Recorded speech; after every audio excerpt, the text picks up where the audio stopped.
If we couldn't fix it, then why am I crying? I can't deny it, or I would Let's be go back to where it started for you, because you started lying. piano lessons, All the singing good and lessons the bad, very young, everything that right? we had. Let's Yeah, pretend it's I barely remember the piano lessons, to be honest with you. My parents put me in singing lessons when I was 3, and then I know piano kind of shortly followed.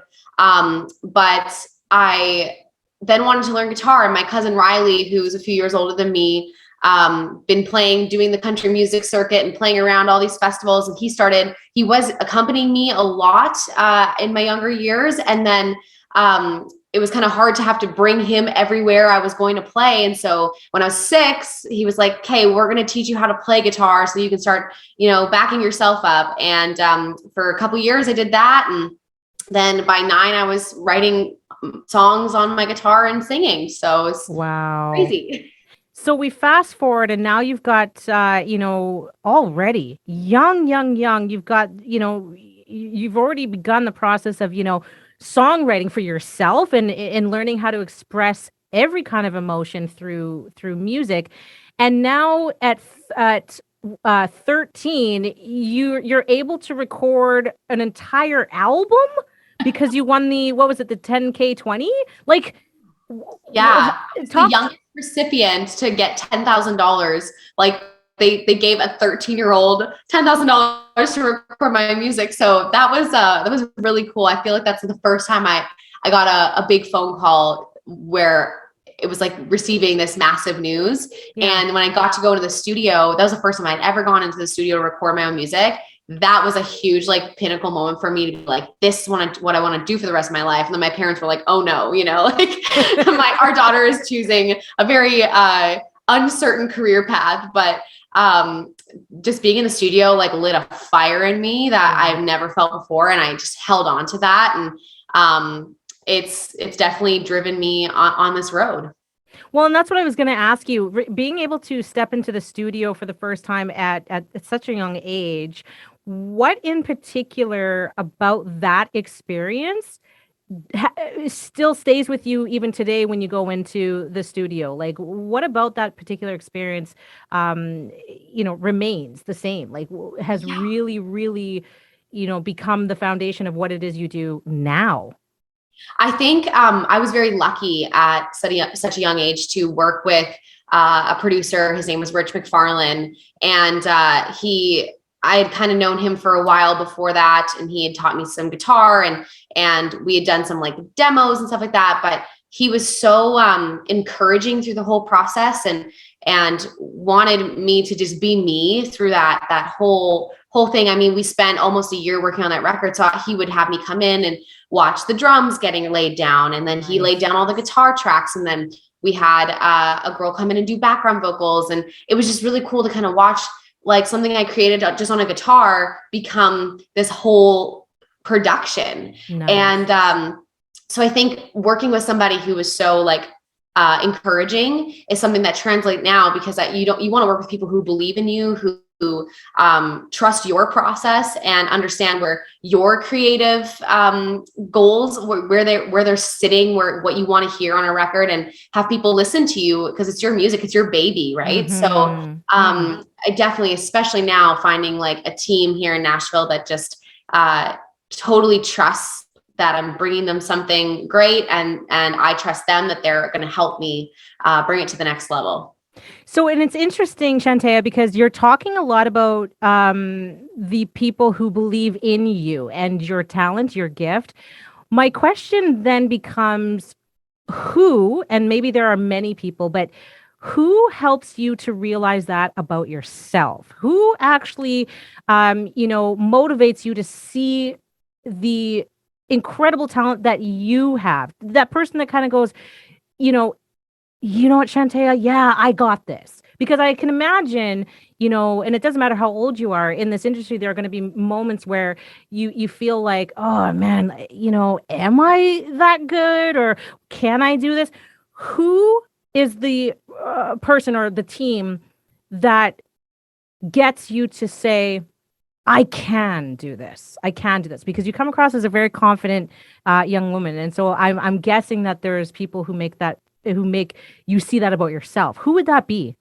Of course. I mean, it definitely starts with how much belief and trust that my parents have put in me. They've been so supportive, and just like, I remember when I wanted to come to Nashville for the first time, and it was a matter of using this like college money for recording.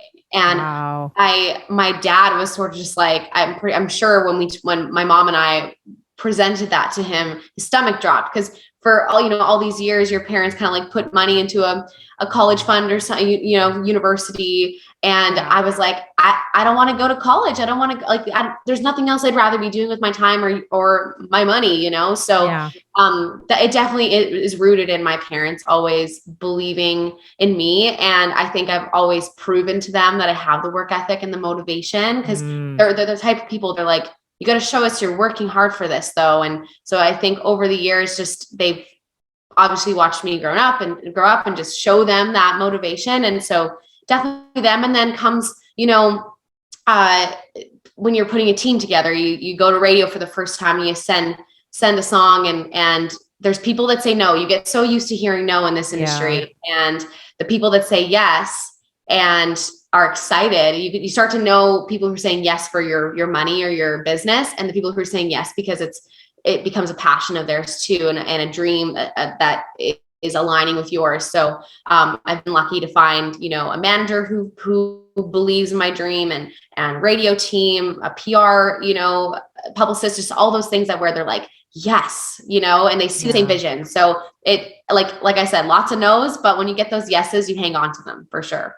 And so I want to move forward in talking about having the opportunity to record with another woman who knows a thing or two about no's and then incredible successes. I have to talk about Crystal Shawanda and the fact that you were able to record with this incredible, gifted woman.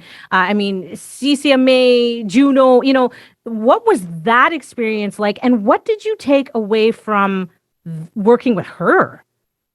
Crystal is amazing. She's one of my favorite people, and I don't see her often anymore. She's such a busy lady and a mom and a amazing wife and all the things. But she's still to this day so supportive and humble and in touch with me. But coming to this town, Nashville, in the first place, I think I was 17 or 18.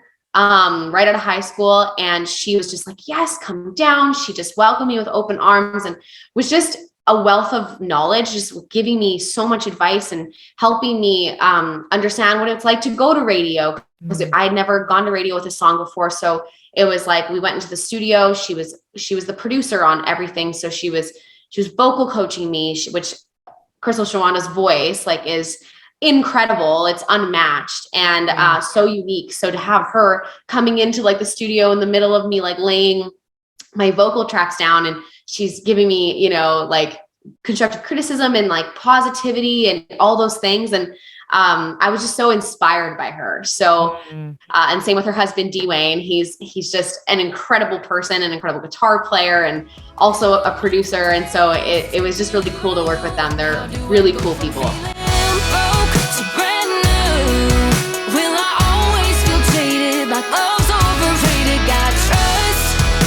So now that it's hit top 40, tell us about this song, Broke to Brand New, and what it means for your career and for you personally to have this particular song hit top 40 in country radio. Yeah. So let me back up to a year ago when I had just released my last single, Had a Good Weekend, because that was kind of the start of a new chapter for me, and moving on from chapter one and starting something new. I just moved to Nashville. I was trying to sometimes when you move to a new city, you sort of feel a little out of place. You're kind of building from nothing. What do I do now? Yeah. And instead of just waiting around for somebody else to answer that for me, I just went ahead into the studio and recorded Had a Good Weekend and put it out there. And I just kind of kept chugging along. And that song went 54 on Billboard and 52 media base on its own. And you know, just having certain stations sort of just like be on board with it. And we were so proud of that song. And then kind of took a beat and was like, okay, I want to make sure that everything I'm releasing here on out is like so true to me. And Had a Good Weekend totally was. And I think that was like the start of all my true self and the sound that I wanted and what I wanted to say lyrically. And it started to Broke to Brand New, especially was like the first song I wrote here in Nashville that like gave me this chill down my spine, this gut feeling that it was a special song. And me and my co-writers did a quick little like acoustic demo on a really good mic. And we sat back and listened to it after Brittany Knott like kind of mixed it, and we all cried. And it was just one of those moments where you just like, it felt so right. And so I kept on that song. And I had some people say, it's not strong enough. It's not good enough. It's you know, some people that were like, we can do better. And I was kind of like, no, there's something about that song that feels so special to me. And again, trusting your gut, I'm so grateful that I did, because I can't believe the response that I've gotten. Like you know, first things first, I landed this massive playlist on Spotify called Fresh Finds, and it was all genre. So, you know, and it was like the only country song on this all genre playlist that has like 1 million followers on it. So that was a big thing, which led to a bunch of meetings and opening some other doors. So I truly am it feels like the start of something really, really cool, and has me really excited to like share this concept album that I'm working on, kind of around the Broke to Brand New you know, lyric and the idea. So it's crazy. Explain to me what Broke to Brand New means. Okay, so it is a self-reflection type of song where when you go through a breakup, it's you're asking all these questions where sometimes your brain is sort of just like scrambled and a mess, and you see that other you know, your ex moving on so easily from, you know, something so special. You felt like there was something so special there. And I think that the whole song, and I'm really excited for the music video to come out, because it really just feels like there's a lot of anger in the song and some really hard questions that I'm asking myself, or whoever's listening to the song is asking themselves. And then there's just, by the end of it, it feels like there is that like reconciliation, and that like finding that being brand new again, that it's possible, and that we can all fix what's broken and move on, you know?